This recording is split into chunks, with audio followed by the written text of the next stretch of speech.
안녕하세요. 개발자 팀입니다. 오늘은 웹 개발의 가장 기본이 되는 HTTP 통신에 대해 알아보겠습니다. 여러분이 브라우저에서 어떤 사이트를 열 때, 앱에서 데이터를 불러올 때, 이 모든 것의 뒤에는 HTTP가 있습니다. 오늘 이 시간이 끝나면 HTTP가 어떻게 동작하는지 전체 그림이 그려질 겁니다. 오늘 다룰 내용을 간단히 살펴볼게요. 먼저 HTTP가 뭔지, 그 다음 클라이언트에서 요청한 리퀘스트가 어떤 과정을 거치는지, 메서드와 스테이터스 코드 같은 핵심 개념들을 알아보고 자바에서 실제로 어떻게 HTTP 통신을 하는지까지 알아보겠습니다. HTTP는 하이퍼텍스트 트랜스퍼 프로토콜의 약자입니다. 쉽게 말하면 HTTP는 웹에서 데이터를 주고받기 위한 약속이라고 생각할 수 있습니다. 클라이언트, 그러니까 여러분의 브라우저나 앱이 서버한테 이 데이터 주세요 라고 리퀘스트를 보내면 서버가 여기 있습니다 하고 리스폰스를 돌려주는 구조입니다. 여기서 중요한 특징이 하나 있는데요. 바로 스테이트리스라는 점입니다. 각 리퀘스트는 완전히 독립적이에요. 서버는 이전에 누가 어떤 요청을 했는지 기억하지 않습니다. 식당에 비유하면 주문서를 써서 주방에 넘기면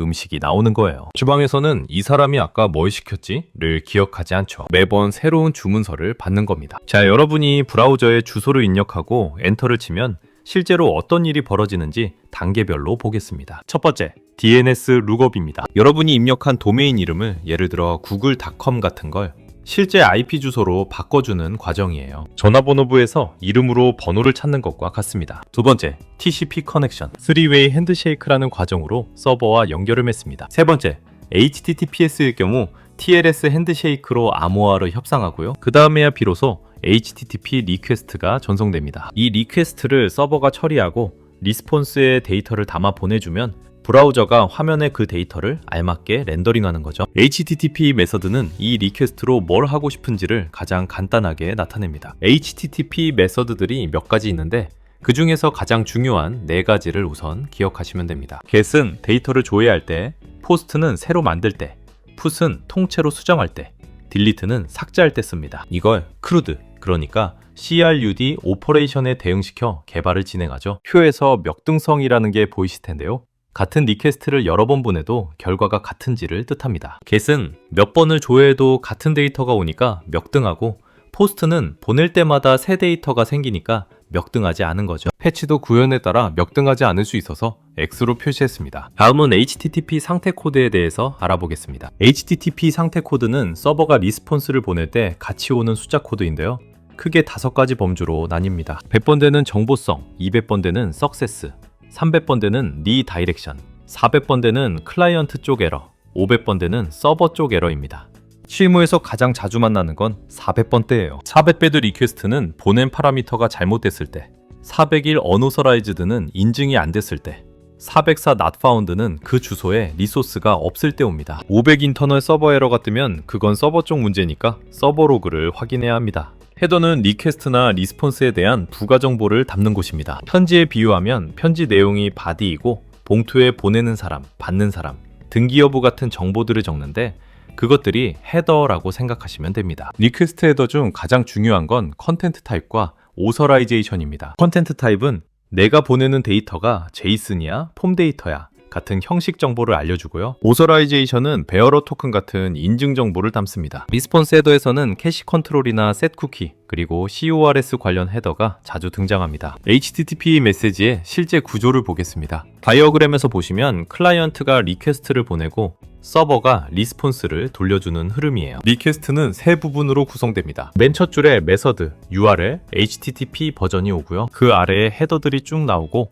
빈줄 하나를 경계로 body가 옵니다. get 리퀘스트는 보통 body가 없고 post나 put은 body에 데이터를 담아 보냅니다. 리스폰스도 비슷한 구조인데 첫 줄이 스테이터스 라인이라는 점만 다릅니다. HTTP 버전, 스테이터스 코드, 그리고 OK 같은 메시지가 옵니다. 자바 스프링에서 HTTP 통신을 하는 가장 전통적인 방법이 REST 템플릿입니다. 코드를 보시면 get request는 정말 간단해요. REST 템플릿의 getForObject 메서드에 URL과 응답 타임만 넘기면 됩니다. 포스트 리퀘스트는 조금 더 할 일이 있는데요. HTTP 헤더스를 만들어서 컨텐트 타입을 JSON으로 세팅하고 HTTP 엔티티로 body와 헤더를 감싼 다음 포스트 포엔티티로 보내는 거예요. REST 템플릿의 핵심 특징은 동기 방식이라는 점입니다. 리스폰스가 돌아올 때까지 해당 스레드가 멈춰서 기다립니다. 단순하고 이해하기 쉽지만 동시 요청이 많으면 스레드가 고갈될 수 있어요. 웹 클라이언트는 스프링 웹플럭스에서 제공하는 비동기 HTTP 클라이언트입니다. 코드 구조를 보시면 REST 템플릿과 비슷하지만 리턴 타입이 모노로 감싸져 있죠. 이게 핵심입니다. 모노는 나중에 값이 올 거야 라는 약속 같은 건데요.